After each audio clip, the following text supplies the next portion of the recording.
I'm joined today by Shane Reece, who was the Caldicot RFC club captain, who's just retired. And over the lockdown last year, you partook in a challenge to raise money for Caldicot Community Working Together. Can you tell us a little bit about that challenge and how that came up? Yeah, no problem at all. Yeah. So basically, we got together as a players group at Caldicot Rugby Club, and we were initially looking to do something that would kind of test the boys and anybody else wanted to be involved. So we were discussing some ideas to do some fundraising, some charity work for a local charity, Caldicot Community Working Together. And then basically through throwing some ideas around, the boys and a couple of coaches and stuff thought it might be a good idea to do something fitness related. Bit of an ulterior motive to keep the boys fit, because everything was a bit uncertain at the time with COVID and stuff as well, but keep the boys ticking over. And it was we were due to go on tour to as a rugby club to Canada, and it was cancelled because of the COVID situation and stuff. And I think it was mentioned that perhaps we should do the distance to the rugby club where we were due to travel to in Canada from their rugby club.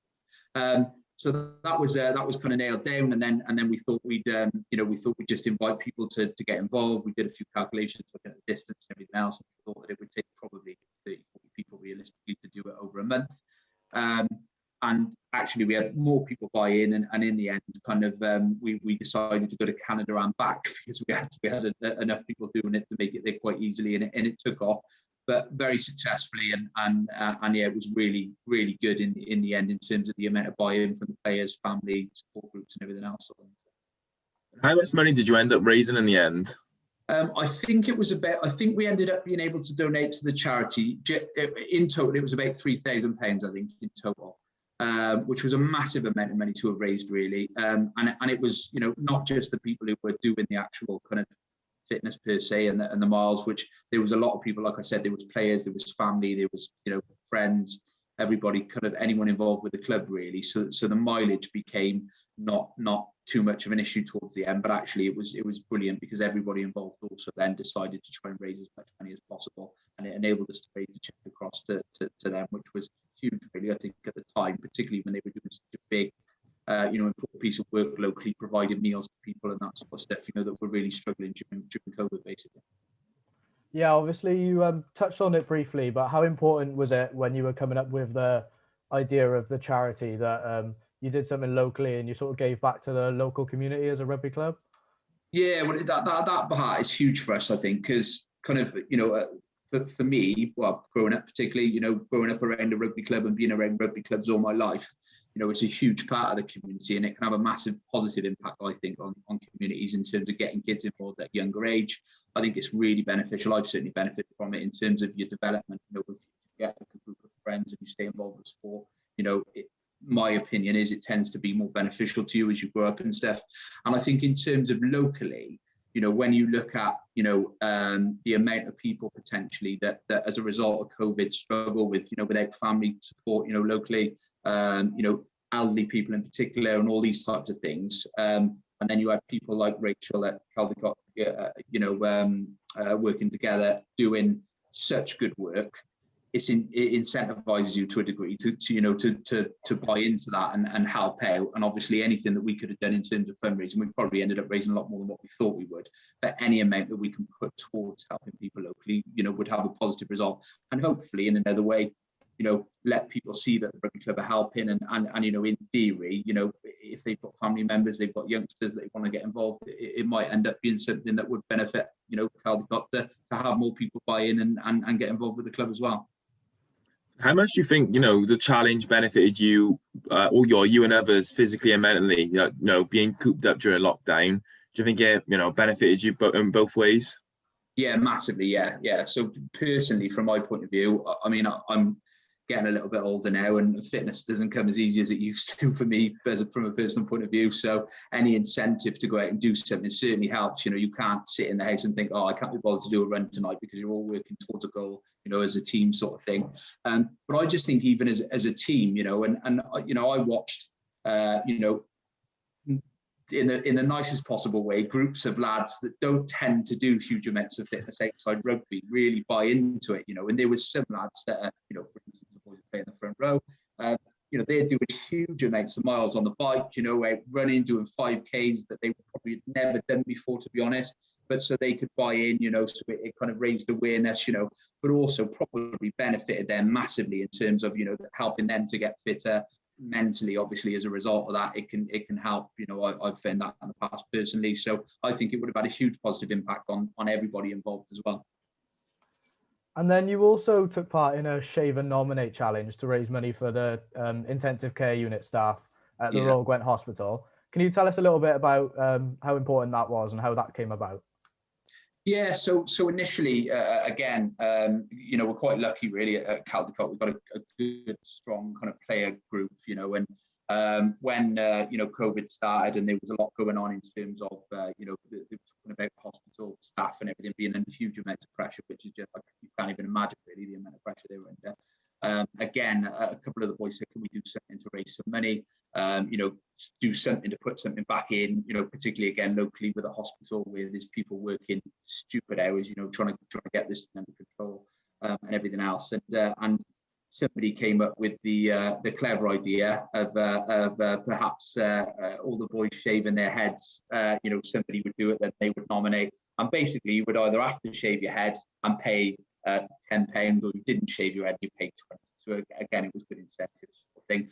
And again, in fairness, everybody bought in, including myself, and I did not look good with a shaved head, so it was not a good look.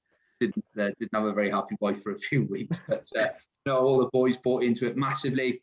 And one of the lads in particular, Josh Perks, kind of led on it, collecting the money in and pushing people, as you often have to in this situation, to make their choice. And in the end, I think we managed to raise somewhere around £1,000. I don't know exactly what it was, but we managed to raise around that figure, and again be able to donate that to a local hospital, which was brilliant from everyone involved again, to be honest. Yeah, you mentioned it briefly, but why do you think that it's so important to raise money for the nurses, say at Royal Gwent? So, from my point of view, in any kind of, without there being a pandemic present, so to speak, they've probably got the toughest job in the world. They've got to go in, it must be such a high pressure, stressful environment, constantly. And then obviously you have something like COVID hit, and it just sends the numbers through the roof, the amount of people in hospital, their working hours, the pressure and everything, the stress on them.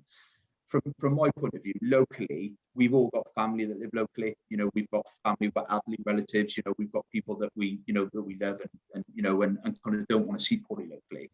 And ultimately, all of us at some point were probably going to be affected, if not already affected, by the virus and by the amount of people that were going into hospital and everything. So, from our point of view, I think when we discussed it, we wanted to do something. You can't go and at the moment, you can't go and to a degree go down there and drop flowers off and drop this off and do that, in person, and say your thank yous and stuff, with social distancing and everything. So it was another way of us trying to understand how we could do something to have a real positive impact, and give something back without physically being able to go there, like we've said, and we're grateful for it, for the people that have just obviously in theory got probably the toughest jobs around at the moment, so I think. And I know, I'm pretty sure the starting target when you started raising money for the nurses was about £300. And as you said, you managed to hit just over £1,000. Were you surprised that you managed to raise as much money as you did?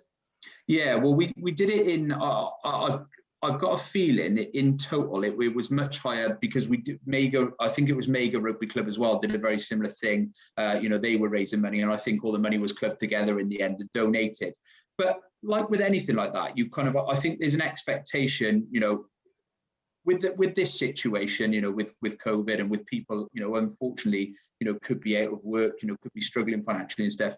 All you ask is that if people can afford to give, money, that they do, and if they can't, there's no expectation to, sort of thing. But you always try and raise a kind of an amount that you think will have some sort of impact, So like you've just said, Hayden, if you raise £300, you'd like to think that could go towards, some meals, whatever it might be, some extra gloves, masks, whatever whatever that might be that benefits them, sort of thing, the most. But as always is the case, I think, particularly with things that I've been involved with at Caldicot Rugby Club, is it seems that you get enough people to buy into it to make it work, but then it seems like a wider group of people that always then, you know, buy in as well. So family members donate, you know, friends of family members donate, people that go to the club leave money beyond the bar, they donate, and it just seems like everybody seems to buy into it. And that has a huge positive impact, because obviously the more people that are aware of it, the more that's going on, the more money we can make, and ultimately the bigger the benefit to the people that we're then donating to. How proud of you of, obviously, you know, the Caldicot boys and the Caldicot and the community getting behind the effort to raise that amount of money? Oh, massively. So, you know, from my point of view, I think it's very easy when something like that goes on, when you actually kind of formally put out that you're doing a challenge, or, you know, with fundraising, it's quite easy in theory for people to just kind of duck their head, you know, and think, oh, I'll just stay out of the way of that, I don't have to get involved. But I mean, you can quite safely say that, you know, we're lucky at Caldicot that more or less, you know, if we've got a player group of 50 players, you know, that have been involved with the first team, youth boys as well, and everything else, everyone seems to get involved, you know. So it just seems that it takes a huge amount of pressure off. Then you're not relying on kind of a small group of players to do lots of fundraising. Everybody's doing their bit, and it makes a huge difference then, kind of thing, when you can. And also, in fairness, the club is super supportive, you know. So if we want to have a meeting at the club, you know, before obviously COVID and everything, they'll put it on, you know, and they'll maybe put a jug of beer on, whatever it might be, you know, and they'll back us 100% whenever we want to do any fundraising or anything like that, which helps massively as well, to be honest.